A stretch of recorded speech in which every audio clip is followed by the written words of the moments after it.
I am coming to my garden, my sister, my spouse. I have gathered my myrrh with my spice. I have eaten my honeycomb with my honey. I have drunk my wine with my milk. Eat, O friends, drink, yea, drink abundantly. O beloved, I sleep, but my heart waketh. It is the voice of my beloved that knocketh, saying, Open to me, my sister, my love, my dove, my undefiled. For my head is filled with dew, and my locks with the drops of the night. I have put off my coat. How shall I put it on? I have washed my feet. How shall I defile them? My beloved put in his hand by the hole of the door, and my bowels were moved for him. I arose up to open to my beloved, and my hands dropped with myrrh, and my fingers with sweet smelling myrrh. Upon the handles of the lock, I opened to my beloved, but my beloved had withdrawn himself and was gone. My soul failed, then he spake, and I sought him, but I could not find him. I called him, but he gave me no answer. The watchmen that went about the city found me. They smote me, they wounded me. The keepers of the walls looked away my veil from me. I charge you, O dollars of Jerusalem, if ye find my beloved, that ye tell him that I am sick of love. What is that thy beloved more than another beloved? O thou fairest among women, what is thy beloved more than another beloved, that thou dost so charge us? My beloved is white and ruddy, the chiefest among 10,000s. His head is as the most fine gold, his locks are bushy and black as a raven. His eyes are as the eyes of spices, as sweet flowers, his lips like lilies, dropping sweet-smelling myrrh. His hands are as gold rings set with beryl, his belly is as bright ivory overlaid with sapphire. His legs are as pillars of marble set upon sockets of fine gold. His countenance is as Lebanon, excellent as the cedars. Yea, his mouth is most sweet. Yea, he is altogether lovely. This is my beloved. This is my friend, O daughters of Jerusalem. Song of Solomon, chapter 5. Deliver me from the hands of evil spirits who have swayed the thoughts of men's hearts, and let them not lead me astray from thee, my God. Establish thou me and my seed, that we go not astray henceforth and forever. Jubilees chapter 12 and verse 20. Yes, good morning, good afternoon, good evening. We thank God for those of you that have been with us since the beginning, those of you who have been with us here and there's about, and those of you that have just subscribed, as well as those of you who are about to subscribe, calling those things that are not as though they are. Yes, you're walking with Mr. Clay. I'm Mr. Clay. We're in the 21st chapter of Job. Yes, of Job. We just read from the 5th chapter of Song of Solomon. And if you think about it, this is the way Israel is to look at the King of Glory, even the Most High, the I am that I am, the Yahweh, the Yahuwah. Yes, the Yeshua, or should I say Yahuwah, not no Yeshua. But either way, we look at our love. Our love is even so the sweetness of the law, statutes, commandments, and ordinances of the Most High. If we would take them to heart and execute them in our hearts as well as in our daily lives, it would be such a blessing. Because you realize that even in the New Testament, most of those who follow it are going upon their own philosophies, their own way of thinking. But one thing about the statutes, commandments, and ordinances, they're absolute. You cannot make it up. You cannot reason with it. as you can with this cross and all this other stuff. No, no, no, no.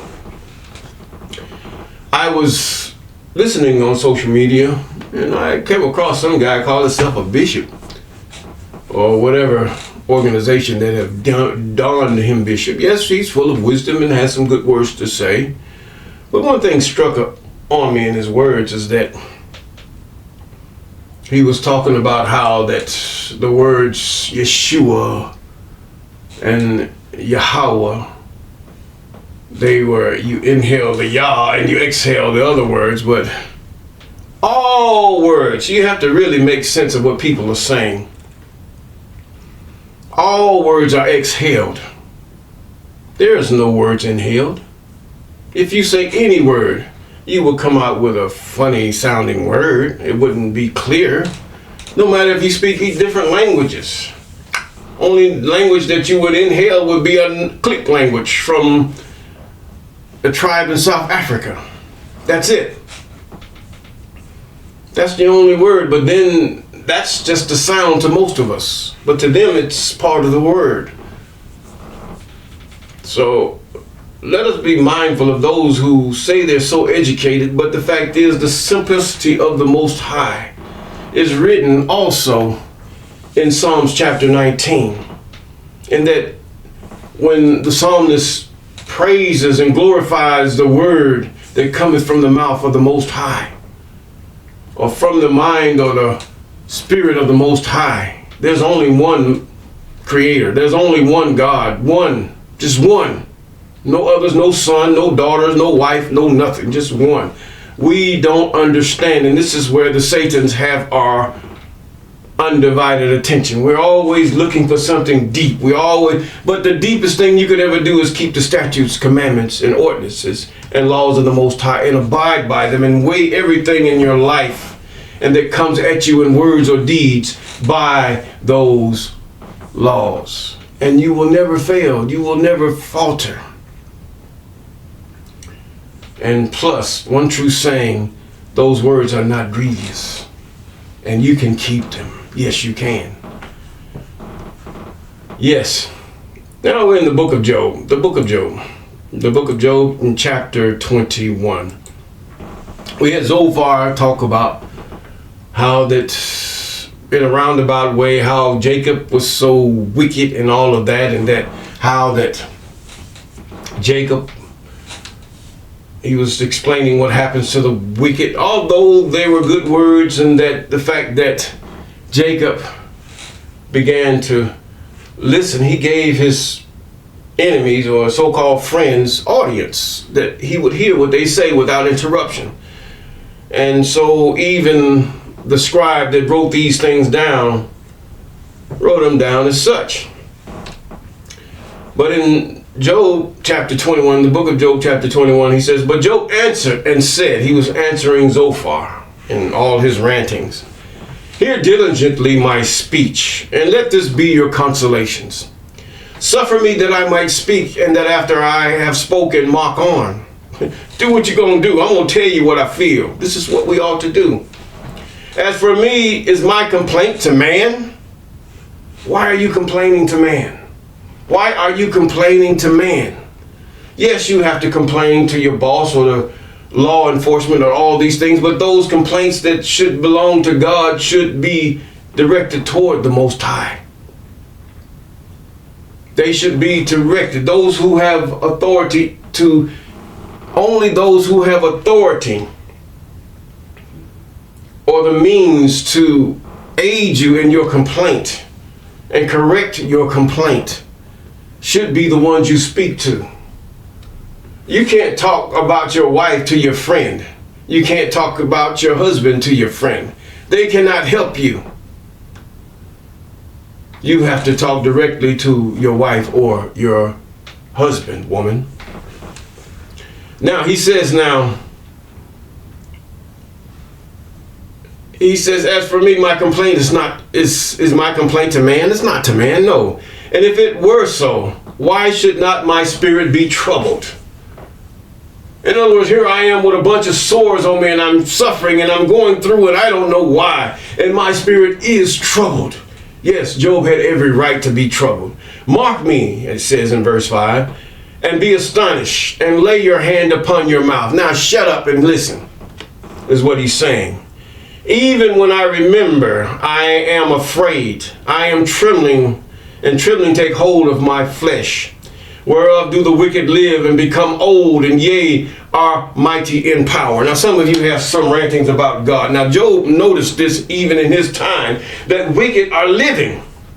They become old where the righteous die.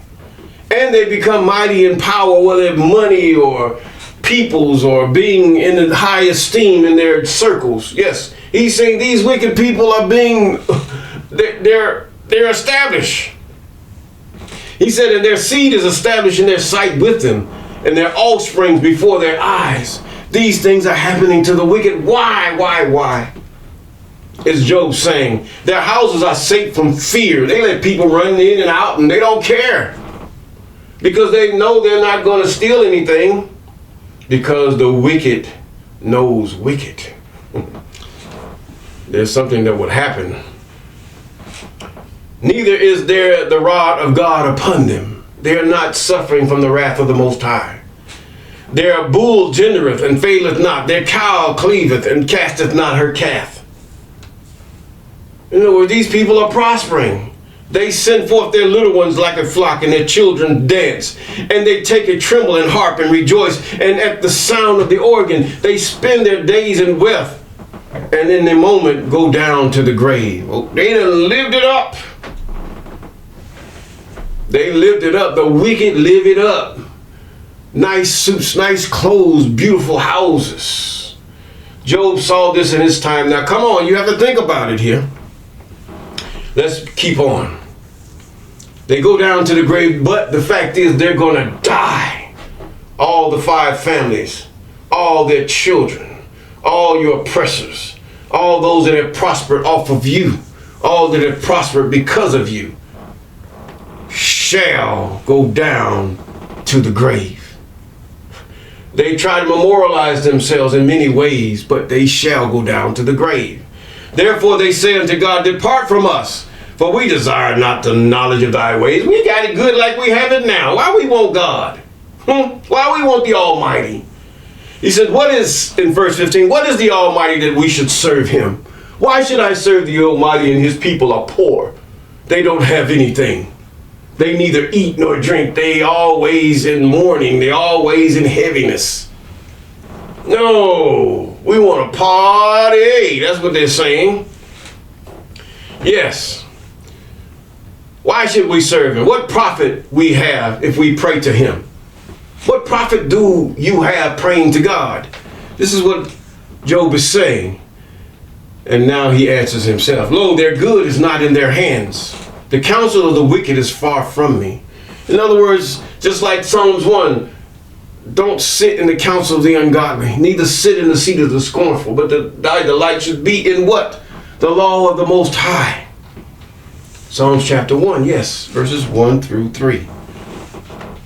Now, he says now, the counsel of the wicked is far from me. I don't listen to them, is he saying. How oft is the candle of the wicked put out? They're in wars, they're sickness and disease, they're throwing all over the place. But yet they still prosper.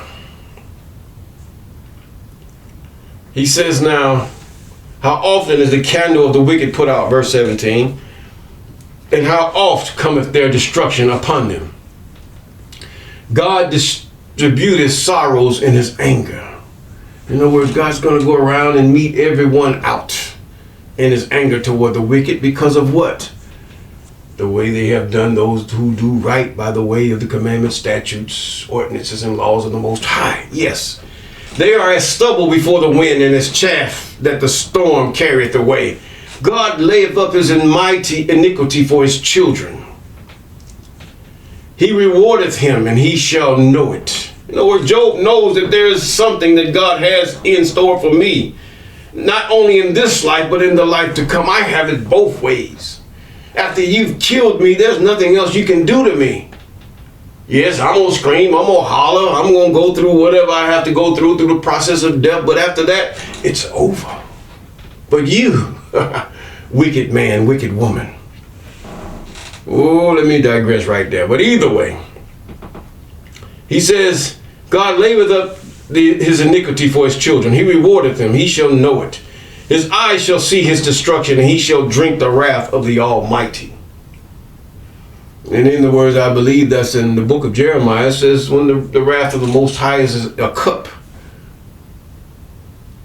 He says, and the iniquity of the world is just filling that cup up until it overflows, and then he will pour it out to the last remaining drop.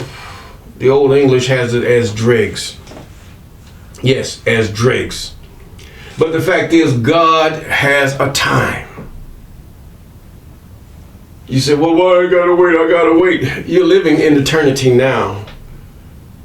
And then you hear on social media where they talk about time. Time.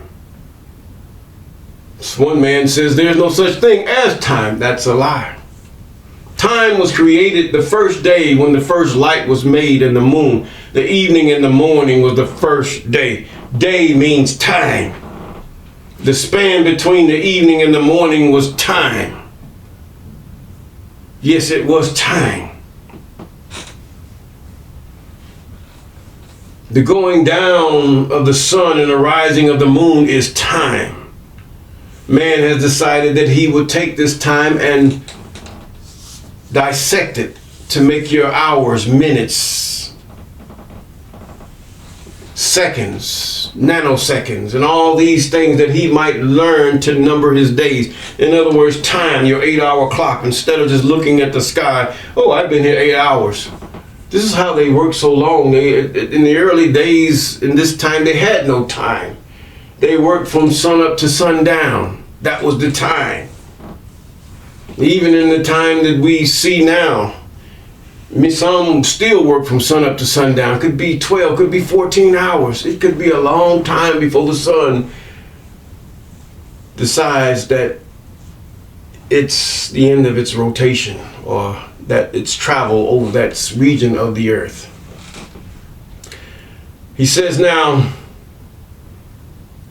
they are as stubble before the wind. The chaff that the storm carrieth away. Have you seen those little, should I say, cotton-like dandelions that blow away in the wind during the spring, casting its seed everywhere it goes? Yes. He says, he layeth up his iniquity for his children. He rewardeth him, and he shall know it. See, some of you get it wrong. When God says, do not punish the children for the iniquity of the father, what he was talking about, the sentence for the crime that the father have done. But then if you go back to the commandments, he said, visiting the iniquity of the fathers upon the children to so many generations, is what he says. There's come a time where the children will have to reap what their fathers have sowed before the Almighty, and this is going to happen even as we speak. Now, he says, he shall know it, and his eyes shall see his destruction, and he shall drink the wrath of the Almighty. For what pleasure hath he in his house after him, when the number of his months is cut off in the midst? Shall any teach God knowledge? Your Jesus, your Yahweh, your Yeshua, whatever, does not teach God anything. It's not the word that comes from God. God is the word himself. The word proceeds from God. It doesn't be made flesh. For what reason is that? Oh, what terrible wave we read of our own destruction. Verse 21, for what pleasure hath he in his house after him, when the number of his months is cut off in the midst? God has a wrath coming for the wicked. Shall any teach God knowledge, seeing he judges those that are high? He judges the nations. He's judging. There's a nation today, a people today, that are going to be utterly destroyed, already held in checkmate. not only from the east, even on the west, all surrounded, held in checkmate, and yet the ones on high keep their mouth shut, and even those shut their eyes that are in it, as to not sing. It's like two men holding a gun at each head, but one man has two on both temples of the man's head, while one only has one. Now, shall God teach knowledge, seeing he judges those that are high? One dieth in his full strength, being holy, at ease and quiet. His breast full of milk, and his bones are moistened with marrow. And another dieth in the bitterness of his soul, and never eateth with pleasure. He's talking about the wicked here.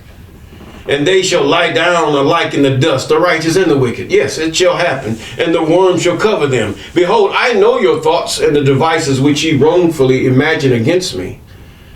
In other words, you saying because I suffer like this, like the wicked do, I am wicked. But I know what I've done. I know before my God. I judged myself. I used the mirror of the statutes, commandments, ordinances, and laws of the Most High to weigh myself against, and to give myself accountability, that I might be accountable to him who I see not. Yes. But the wicked is reserved to the day of destruction. They shall be brought forth to the day of wrath. This is why God, you can have your way. Go ahead and do what you got to do. By the way, chastise old brother so-and-so over there, for he eyeing that woman a little bit too bad. And that's another man's wife. Yeah. Who shall declare his way to his face? Who shall repay him what he has done? Don't think that the slave owners, don't think that those of the Arab nations that have persecuted you and have caused you to be a byword, don't think that those who have colonized Australia and all the different areas of those who are the children of Noah and those in the land of Shem, how they have subdued and called all kind of names and enslaved even to this day those that are darker than them. And laugh because they say no one saves you. But yet, what did he say? That the wicked is reserved to the day of destruction, and they shall be brought forth to the day of wrath. Job understood this. Who shall declare his way to his face? Who shall repay him what he has done? You can't repay God. But when shall he say, God says to the righteous, when you turn from your wickedness? I'll forget, but God judges the heart. Your heart, you might say, I repent, but your words mean nothing. Your heart means everything. Go sit down and just wait your time. It's coming, an eternity. Yes, God is evil that way toward you, because you were evil toward the creation of the Most High. Yes, you say, oh, God evil. Yes, he's evil toward you. Anything is evil when it's against you and in your agenda. Yet he shall be brought to the grave and shall remain in the tomb. The clods of the valley shall be sweet unto him, and every man shall draw after him, and there shall be are innumerable before him. How then comfort ye me in vain, seeing in your answers there remaineth falsehood? In other words, you're wicked. You're going to die just like I die. But I know my Redeemer liveth, and I know I have kept his commandments, statutes, and ordinances, and laws unto this day. Yes, and if we do those things before the Most High, we will have